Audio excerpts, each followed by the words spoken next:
I'm sure in all, both for Alec and Joni, and certainly for us in Campus Church. And one, of course, of the more enjoyable ones for me was one afternoon that I've told you of, a Sunday afternoon, when we used to go to the river at the university there, and we used to have a time of games and lunch and all that kind of thing after morning service. And that was going on, of course, and you know that new people would be coming different times. And I was in the middle of the big, it was a big kind of field, you remember, we had down there. And we were playing games of some kind, and I was out in the middle of it somewhere, and I suddenly heard this voice. And of course, for a Northern Ireland Protestant, it was the most embarrassing thing he could hear. He could imagine his mother up in heaven looking down on him as this young lady who had just come, obviously was a new one that day, you know.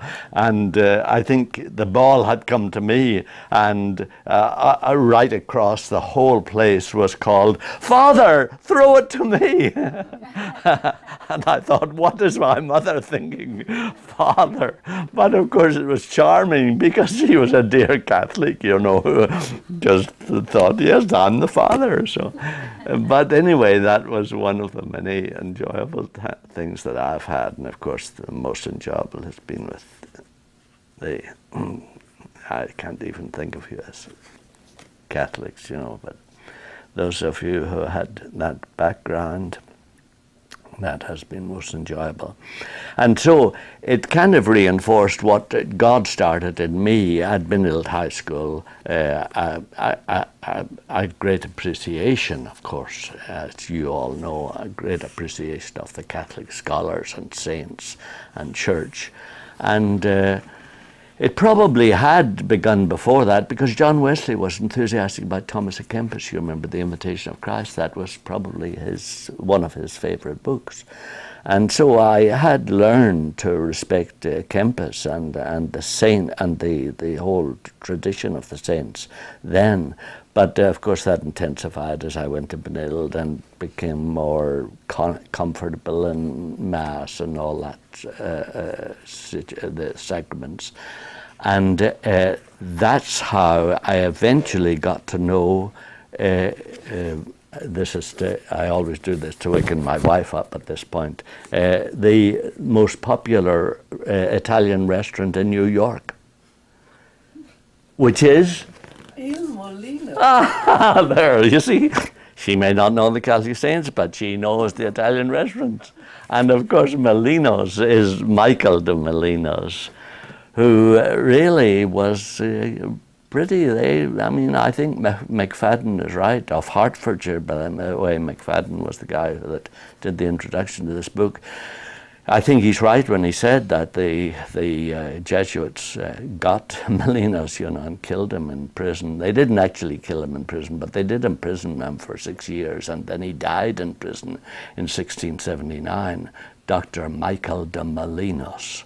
And you all know about him, because I've sent some of this to you in email, and we've talked of him before. But it is undoubtedly true that he did, in the eyes of the Jesuits and the Benedictines, threaten their very existence, because he said you could approach God directly. You didn't need the sacraments, you didn't need the confessional, you didn't need all the things that, of course, were the basis of their own existence. And so they were not in favor of people like Molinos, along the same lines as Guillaume, you remember. It was the same group, you remember. And the bishop, whose name I have forgotten, the famous bishop, sorry? Fenelon. And so that whole group, you remember, emphasized that you could approach God directly, and you could do it through your own inner life. And so Molinos, of course, died that way and wrote the spiritual guide. And the spiritual guide became really a well-known statement of what they called often the Quietist movement in Catholicism, and indeed they called it Quietist too in the Protestant Church. The Quietists, that is, they were related closely to the Pietists, and Wesley would have been involved at some point in the Quietists. Wesley would often be skeptical of the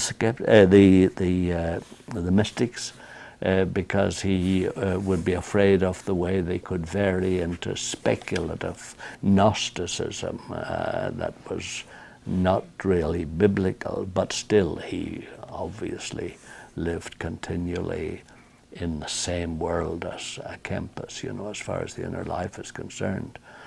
So Molinos wrote this spiritual guide, and I just think it's good. You do have to as you all know who have read some of the mystics, you do have to allow for their use of some terms. You know, at times they'll seem almost to be describing passivity, because they will talk about the importance of having the mind void. Well, they don't mean absolutely void.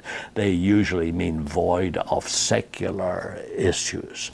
And that's, if you wanted to know what is the distinction then between quietism and true worship of God, I think it's that good, real quietists who are true and honest before God will have scriptural truths in their minds. You know, their minds will not just be blank. They will not just be lolling around, you know, as we would say, or our famous lawyer used to say, you know, when we were dealing with some, sorry, I'm diverting a little, but when we were dealing with some property, I was dealing with some property deal on the University of Minnesota, he would say, well, I don't, what do you call me?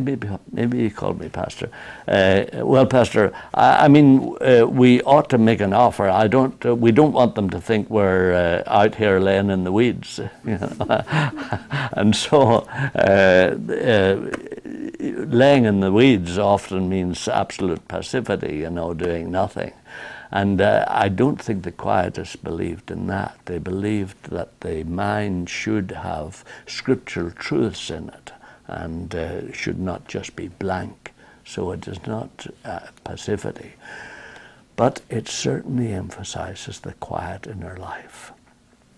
I think at times Alec and I have talked about what Bart said. You remember he said, talk about God in the presence of God. And we've talked about how often you can talk about God as, here's God, you know, looking at him as an object external from yourself that you look at objectively, and that it ends up a very cerebral kind of theology and a very cerebral kind of belief. And it's quite interesting. Often the people who accuse the intellectuals of being too cerebral are themselves very cerebral. That is, their theology and their Christian life is filled with ideas. And you probably know that that's part of the dissatisfaction we feel when we read so many religious books today. They're always talking issues, you know. It's either the politically famous issues of abortion or something else, but it fails to come close to the heart of God. And I think that's one of the weaknesses probably of the modern Christology we have. It's too mental, it's too cerebral. It's always preoccupied with ideas and thoughts, and rarely a direct sense of God's presence. And that's what Bart meant, you know, when you talk about God, you ought to talk about God in the presence of God. That is, with all the awe, the sense of awe and the sense of respect for his dignity that you have in prayer. So of course that's why I think old Molinos is so good, you know. And so if you'll bear with me, all I'm doing is I'm just going to read the little chapter and then keep quiet and pronounce the benediction or sing the closing hymn. Oh, and we haven't the closing hymn. Can you speak a little bit louder? Oh yes, I will. So Molinos has his first chapter, and that's the bit that I'll read, and I'll read it slowly so that you can think about it. And of course he says, or McFadden uses the old-fashioned translation, thou, you know. Well, I'll leave out the thous, I'll use you. You are to know that your soul, and he means not soul as opposed to spirit in the distinction that Nee makes, but the soul, the inner life, probably your spirit and your mind, emotions. You are to know that your soul is the center, habitation, and kingdom of God. That therefore, so that the sovereign king may rest on that throne of your soul, you ought to take pains to keep it clean, quiet, void, and peaceable. Of course, he makes you realize, oh, this is where God dwells. Clean from guilt and defects, quiet from fears, void of affections. Of course, he means not any affection, but affections that are of human beings rather than God. Desires and thoughts. You ought to keep your soul quiet from fears, void of affections, desires and thoughts, and peaceable in temptations and tribulations. Of course, we get so used to having all those things in them, you know, and trying to beat our way through to God's presence. He's saying, no, you have to keep it free from those. You ought always then to keep your heart in peace, that you may keep pure that temple of God, and with a right and pure intention you are to work, pray, obey, and suffer without being in the least moved, whatever it pleases the Lord to send to you. So you're to work, pray, obey, and suffer whatever it pleases the Lord to send to you without being in the least moved. You might think almost like a Buddhist, you know, but in a way that's what he's saying, you know.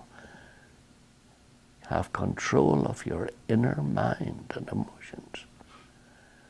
Because it is certain that for the good of your soul, and this is interesting, it is certain for the good of your soul and for your spiritual profit, he will suffer the envious enemy to trouble that city of rest and throne of peace with temptations, suggestions, and tribulations. And so often, you know, it is, lead us not into temptation. But he's saying often, God, for the good of your soul and for your spiritual profit, will suffer the envious enemy to trouble that city of rest, that is your soul and your spirit, and throne of peace, to trouble them with temptations, suggestions, and tribulations, and by the means of creatures, with painful troubles and grievous persecutions. So nothing. Oh, why doesn't he leave me alone? Why doesn't he do it right? Why do they keep asking me for the good of your soul?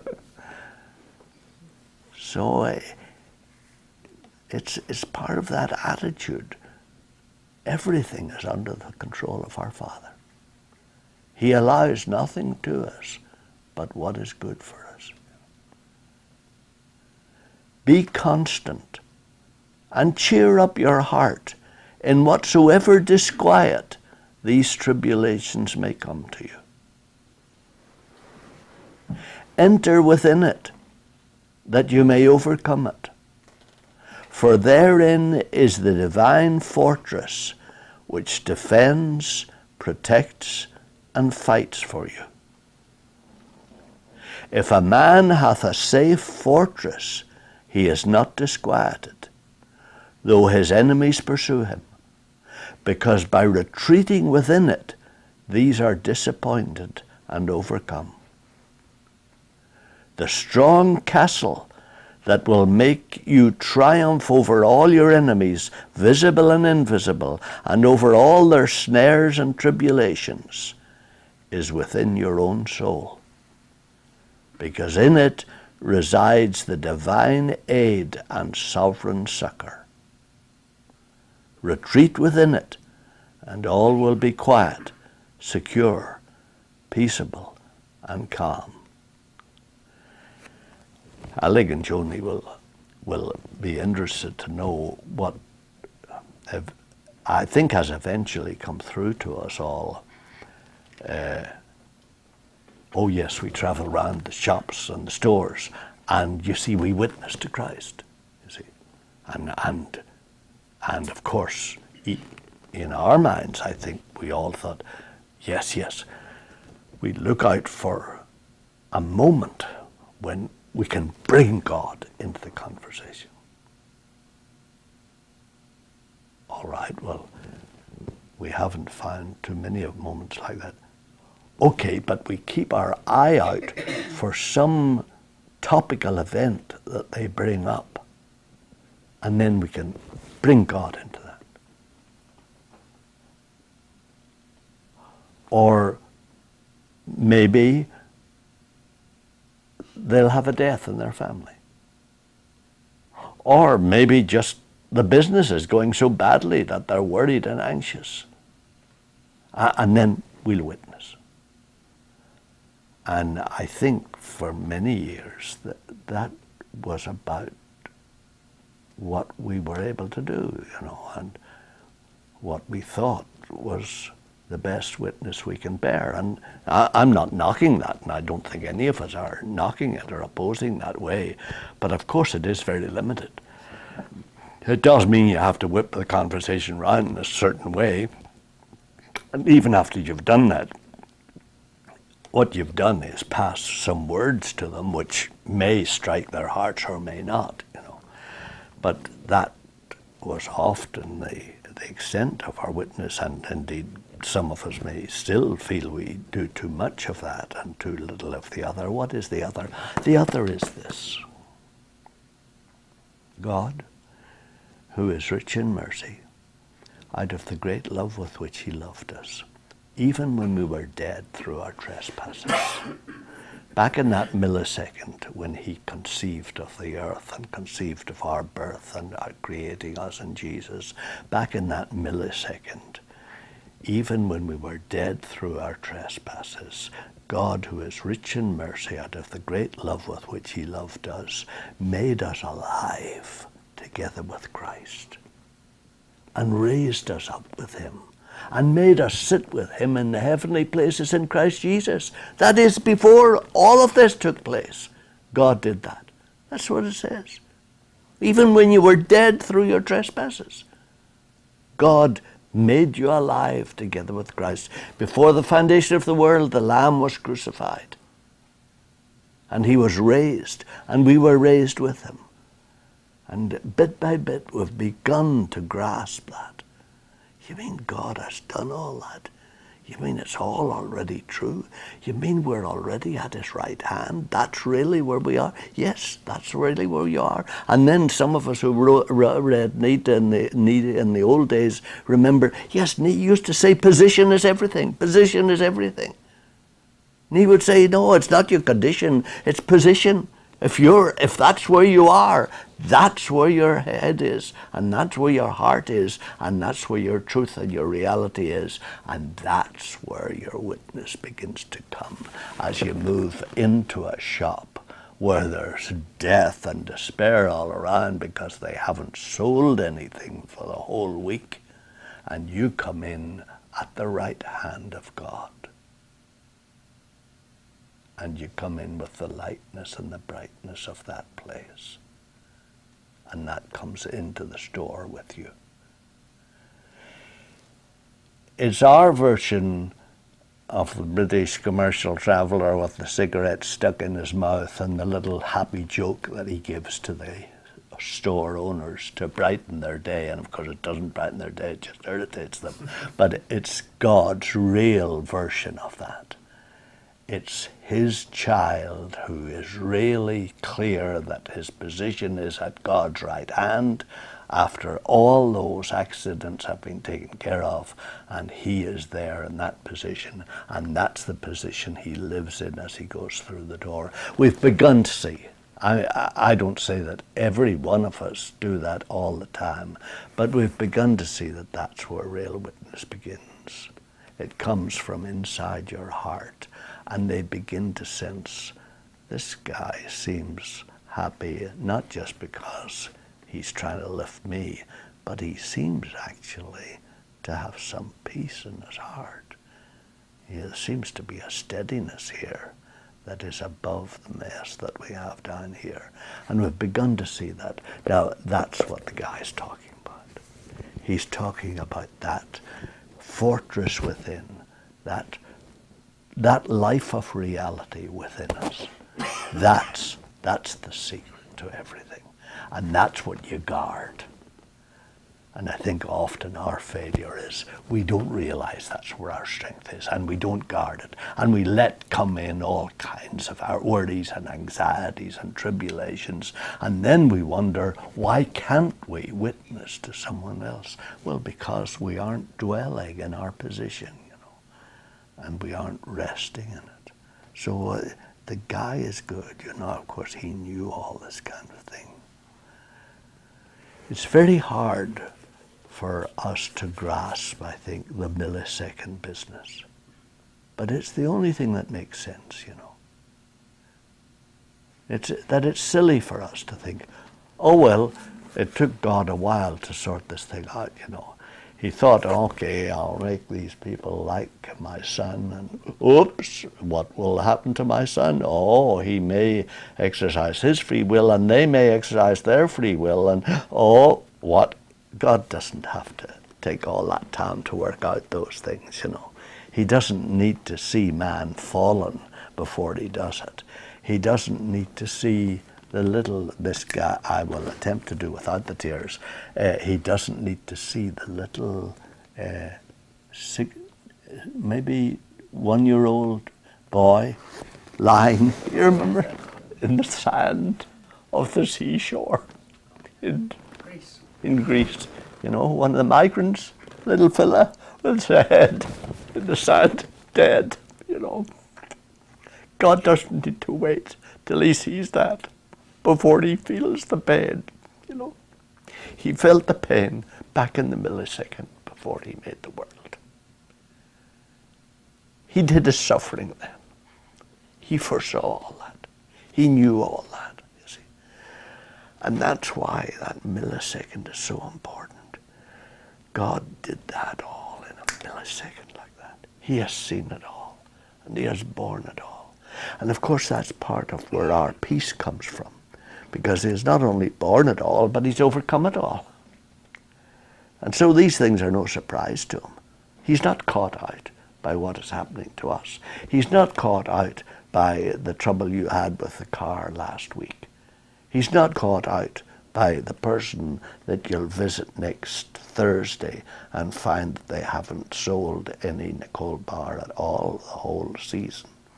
He's not caught out by that. He knows that, and he has taken steps to adjust appropriately. And it's in that peace that he's talking about here, you see. That peace is there in each of our hearts where we know reality and truth. The strong castle that will make thee triumph over all your enemies, visible and invisible, and over all snares and tribulations, is within your own soul, because in it resides the divine aid and sovereign succor. Retreat within it, and all will be quiet, secure, peaceable, and calm. It ought to be your chief and continual exercise to pacify that throne of your heart, that the Supreme King may rest therein, that Jesus may be able to rest there, you see. He's not in there in the midst of chaos. He's in there in his own home. Behold, I stand at the door and knock. If any man hear my voice, he will open the door, and I will come in and will dwell with him, me as the guest, and he with me as the host. So when Christ becomes the host, then peace lives in your heart. It ought to be your chief and continual exercise to pacify the throne of your heart, that the Supreme King may rest therein. The way to pacify it will be to enter into yourself, and of course he doesn't mean your selfish self, but your inner being. The way to pacify it will be to enter into yourself by means of, and of course that was something Colleen and Peggy, you always knew the term, but it was a new term. I wasn't brought up with it as a Protestant, you know, but it's the term that you will know. The way to pacify it will be to enter into yourself by means of internal recollection. Recollection. And that means, well, obviously re is back and collect is to collect back. So it's certainly collecting back your thoughts, recollection, but most of all it's looking back to what reality is. Recollection. It's recollecting, oh, I'm not stuck here in this shop. I'm at the right hand of God. Recollection. Enter into yourself by means of internal recollection. All your protection is to be prayer and a loving recollection in the divine presence. When you see yourself more sharply assaulted, retreat into the region of peace, where you'll find the fortress. When you are more faint-hearted, betake yourself to this refuge of prayer, the only armor for overcoming the enemy and mitigating tribulation. You ought not to be at a distance from it in a storm, so that you may, as another Noah, experience tranquility, security, and serenity, and so that you may be resigned, devout, peaceful, and courageous.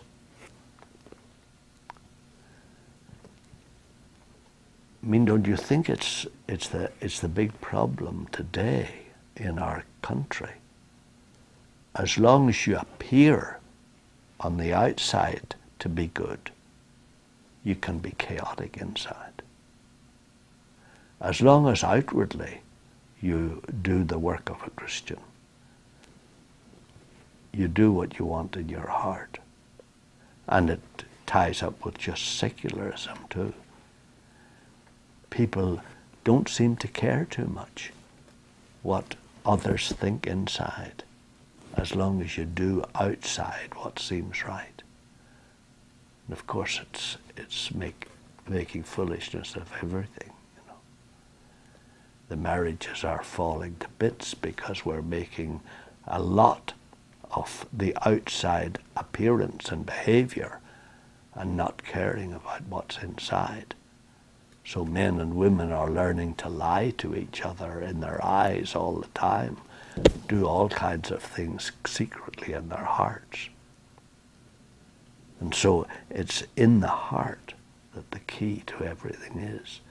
And it's so easy as Christians to be like that, to be great at external discussing truths and religious truths and the right way to believe about things, but inside in our hearts we are not filled with that.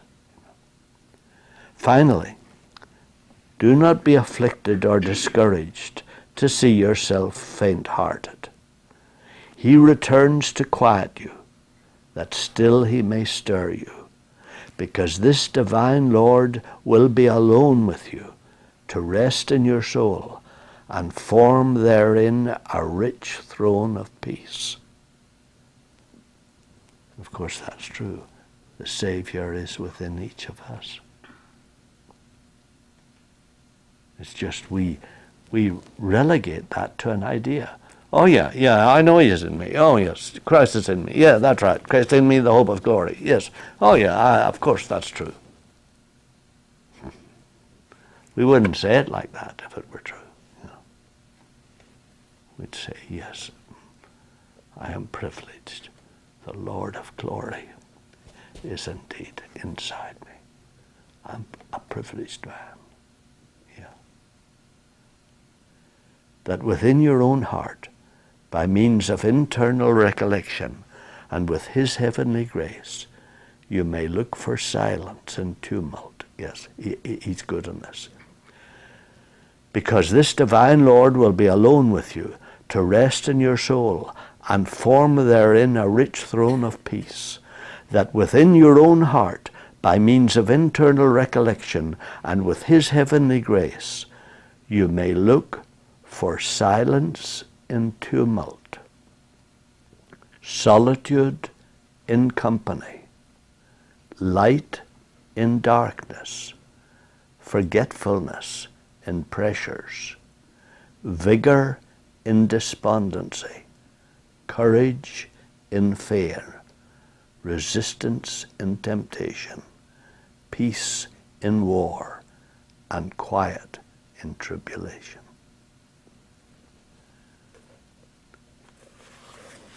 See, I would submit to you that we lose the battle before we engage in it, almost. Because our general attitude is, ha, that's ridiculous. My mind is full of all kinds of things. My feelings go this way and that. Yeah, that's a counsel of perfection. He would say, no, this is the least you need. This is the least you need. God is within you. If he's not there, he's not anywhere. Either he's in you or he's not in you. And if he's in you, if it was Queen Elizabeth in you, you know, Your Majesty, is so delighted to have you here. It's such a privilege. So, I think there's great truth in it, you know. I think the guy is right. I think the key is, do we really believe he is within, and in the light of that, do we arrange the furniture accordingly? And face it, if you don't arrange the furniture accordingly, you're not benefiting from his presence, and of course, you're not experiencing his presence. And you say, yeah, but he's really present. Oh yeah? Oh yeah? Oh, all right, he's present. I think it's very real. Do we actually respect him inside, and do we arrange things inside? I'd imagine you've done what I've done often. You've said, well, I can think about these things and yet not necessarily, they're not necessarily vitally realistic and vivid in me. But I'm thinking the truth. I believe that. Oh yeah? Yeah. you believe it, but you don't actually feel it, or you don't treat it as real. Well, yeah, very tricky. Yeah.